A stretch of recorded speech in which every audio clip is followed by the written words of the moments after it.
long wait is over. I'm very happy and proud to be able to present the most track-oriented GT car we ever developed to date, the new GT3 RS.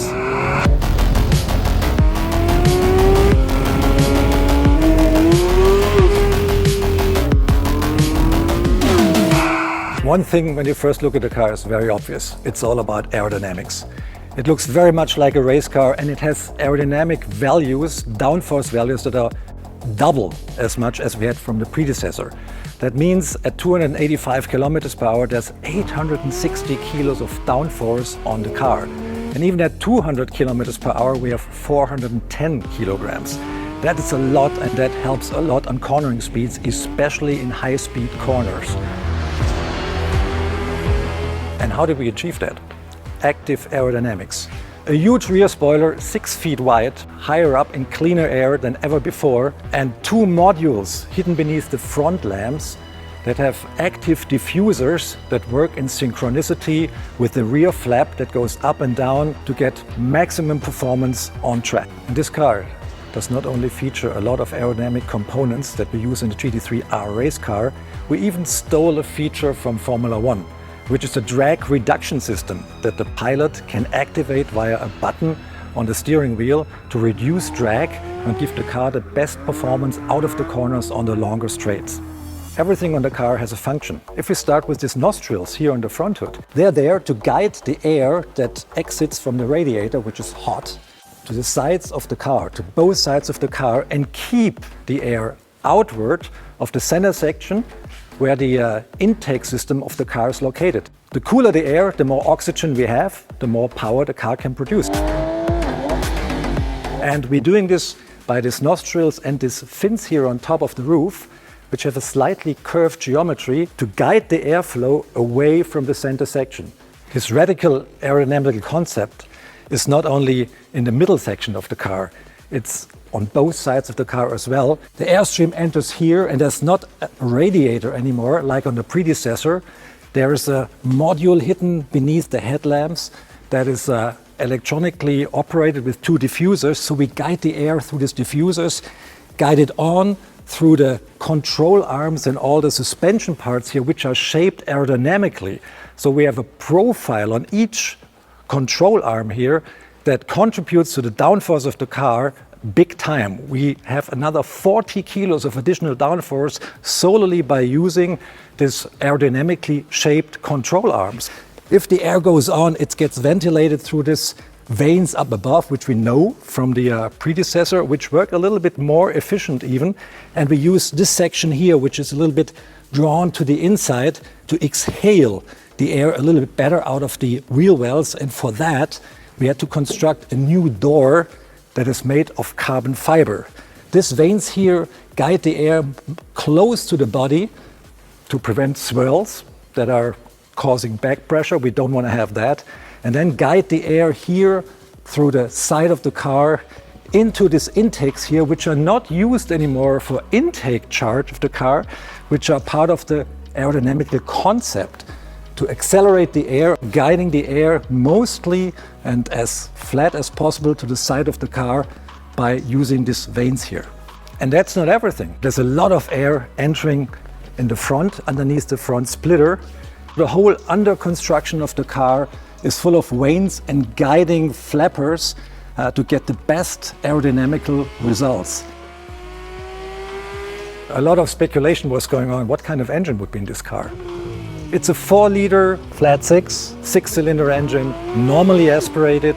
It has 525 horsepower, so that's 15 more than on a GT3. How did we do that? Different camshafts, different setup, and the camshaft has higher overlap, creating more ferocity in the revving up dynamics, more power at high RPMs, which is a 9,000 RPM red line. And made it to this fire-breathing engine is a PDK gearbox, quite typical for an RS variant because it's really quicker on the track. And this gearbox has a shorter final drive if you compare to the GT3's unit to compensate the bigger wheels. 335 section tires, wider track, all ball-jointed multi-link rear axle, the newest generation of race dampers in this car, and this is neatly mated to the front end of the car, which has a 275 tire, a wider track than on the GT3 by 29 millimeters, and whole bespoke new wheel guiding components like the control arms or the wheel knuckles. We have a deeper pivot point here, so that gives us kind of an anti-dive system to the car that enables us to keep the car always at the same pitch, including under very hard braking, though that means that the distribution between the front downforce and the rear downforce on the car always stays the same, and the car is very controllable because there's no shift in downforce on the car. This car here has a 410 millimeter PCCB brake system, which we know from the predecessor and which is superb on the track and on the street. As standard equipment, the car comes with a steel rotor, which is revised and enhanced over the ones we use in the GT3. The steel rotors are thicker to create more longevity on the track, and the rear calipers on this car have a different piston diameter to get even more stopping power from the super wide rear to create the best stopping times and stopping distances I think we ever had on any street car in Porsche. On the quest for maximum brake performance, we have aerodynamical aid here as well, because we can influence this rear wing, which folds up as an active air brake. So we create more resistance, more wind resistance to the car under hard braking, which even decreases the stopping times and makes stopping distances a lot shorter. There's another trick we have up the sleeve. We can control compression and rebound of the dampers in the car. The driver can do it himself. It's really very neat. You don't have to go underneath the car and play around with damper settings there. You can do it from the cockpit. We have these satellites here on the steering wheel where we can influence compression and rebound for front and rear axle. By turning the knobs, which are mirroring the same position than the satellites here, you can adjust rebound more or less front and rear and can create your own individual setup. But the PASM system, the damper control, is not all you can do here. There's another button here that says ESC TC, that's a traction control. By push of that button, you get another screen and you can adjust the traction control to your liking, and you can even turn it completely off. Another thing you can control here is the electronic rear differential. You can influence the values for coast and power to your liking. Very good if you have damp conditions or if you have a bumpier road, and you can influence the car's behavior upon braking and exiting the curve by a big time here. There will be a Weissach package as well available for the car. Traditionally, the Weissach package shows off more carbon fiber than this non-Weissach variant here. That means the front lid is carbon fiber, visible carbon fiber, the roof is visible carbon fiber, and for most markets we offer a rear roll cage made of carbon fiber as well, which is in itself 6 kilos lighter than the steel variant.